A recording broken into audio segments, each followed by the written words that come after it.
السلام عليكم ورحمة الله وبركاته. ازيكم عاملين ايه؟ يا رب تكونوا بخير.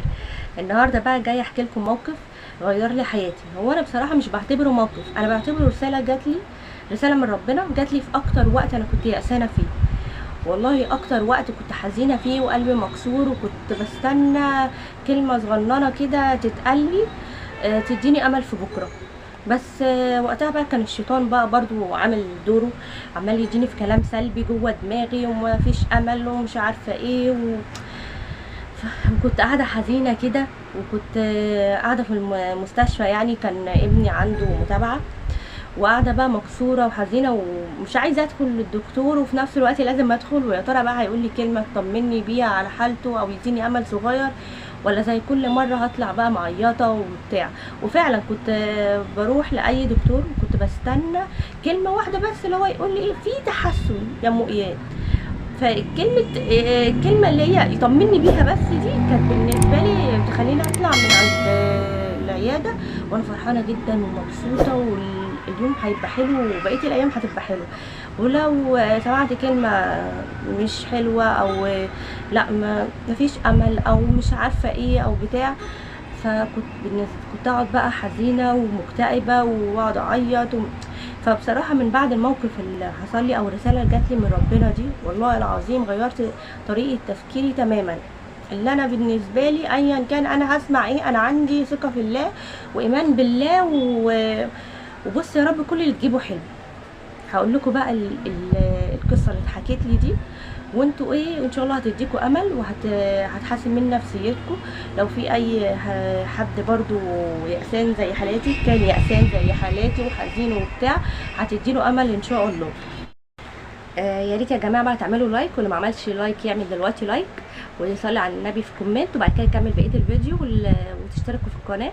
كنت قاعده بقى ايه مستنيه دوري، وبعد كده جيت لقيت اسره كده معايا ابنهم جم قعدوا جنبي، وكذا اسره ايه بقى جم قعدوا جنبي، وكل واحده بقى انتوا عارفين الستات بيموتوا في الله، قسما بالله احنا بنموت في الله وبنموت لما نلاقي حد نقعد نفضفض معاه، بالذات لو كان نفس المعاناه. يعني انا كأم مثلا جايه معاها ابنها، وجايه واحده بقى تقعد جنبي وواحده تانية وواحده، نموت بقى ايه نقعد نقلبها حكاوي عقبال ما ندخل دورنا. فكل واحده بقى قعدت تحكي معاناتها مع ابنها والصعب بقى اللي هي شافته ومش عارفه ايه. فمن ضمن القصص اللي انا سمعتها قصه طفل انا سميته قلب المصفى. هو طبعا حالته ليها اسم تاني علمي بس انا بصراحه مش فاكراه، بس انا سميته كده ان منها هي قالت لي ان الدكاتره كانت بتقول ان ابنها ده قلبه شبه المصفى. هقول لكم ازاي، هقول لكم يعني ايه. يعني طفل حبيبي اتولد عنده مشكله كبيره جدا في القلب، ومشكله نادره جدا ان كانت اول ما اتولد دكتور القلب شافه، وهو الولد ده اتعرض على دكاتره كتير جدا، كل ما حد يشوفه يقول لها ابنك ده قلبه شبه المصفى، يعني مليان ثقوب كتير جدا، ثقب قلبه يا حبيبي في كذا ثقب في القلب، احنا مش عارفين يعني هنعمل عمليه لانهي واحد ولا هنعالجه ازاي ده.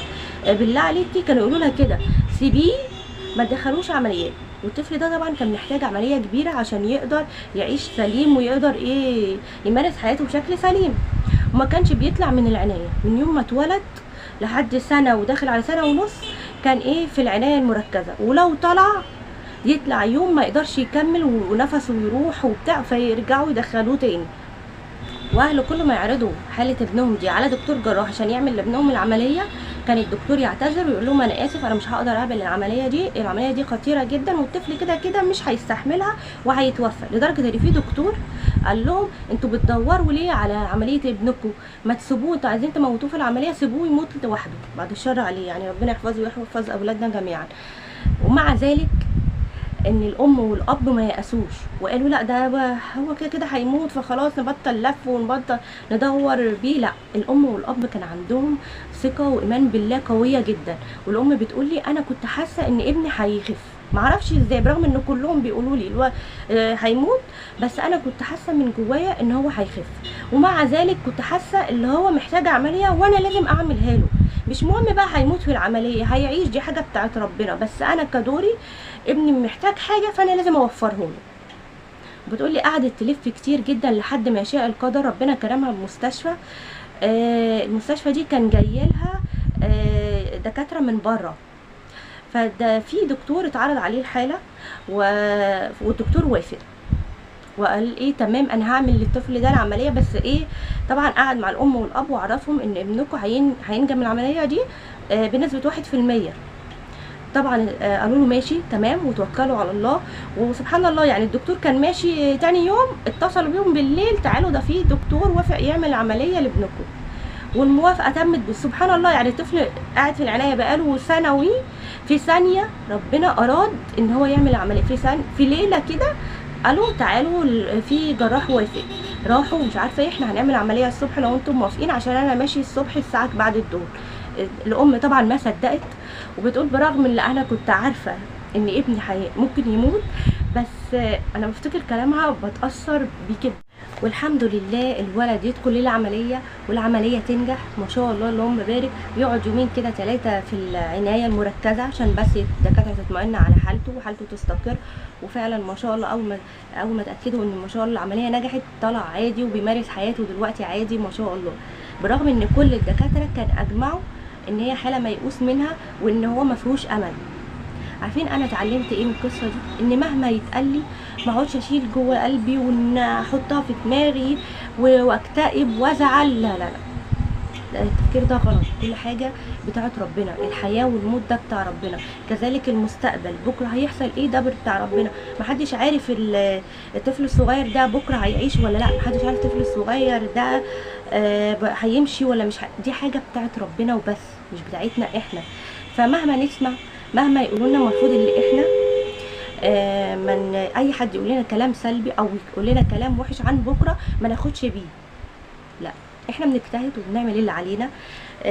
في اي حاجه بقى في اي مشوار انت ماشي فيه لازم تجتهد وتعمل اللي عليك والباقي ده بتاع ربنا. النتيجه دي بتاعت ربنا مش بتاعتك ولا بتاعتي ولا بتاعت اللي بيدرس لك ولا اللي انت رايح تكشف عنده. لا لا لا، كذلك الطلبه مثلا اللي بيذاكروا انتوا ذاكروا واجتهدوا والثانويه العامه ربنا يقويكم يا رب وينجحكم والنتيجه انا عارفه اللي هي قربت ربنا يوفق الجميع. فانتوا خلاص ذاكرتوا وعملتوا اللي عليكم، النتيجه بقى ايه دي بتاعت ربنا. اذا كان انت هتدخل الكليه اللي انت نفسك فيها ولا لا دي حاجه بتاعت ربنا مش بايد حد. كذلك الناس اللي بتدور على شغل ويجي لها حد يقول لها ايه يا عم شغل ايه يا عم، هو حد لاقي شغل؟ ما تتنيل وشغل في اي حاجه واسكت. انت مين انت عشان تبقى فلان الفلاني؟ ما تسمعوش الكلام ده، افضل ورا حلمك وافضل ماشي وراه مهما يقولوا لك، انت بس اجتهد. ولو وصلتوا معايا لحد هنا ما تنسوش بقى تعملوا لايك للفيديو وتصلوا على النبي في الكومنتات. واي حد عنده قصه جميله اتعلم منها حاجه او رساله جات له في وقت كان يأسان وعلمته حاجه يا ريت تكتبها لي في الكومنت عشان غيرنا يستفاد. والحاجات دي والله بتحسسنا بالامل لكل الناس. اي حد هيتحكى له قصه حلوه كده او شخص جميل اجتهد في حياته ووصل للي هو عايزه ده بيدي امل لغيره.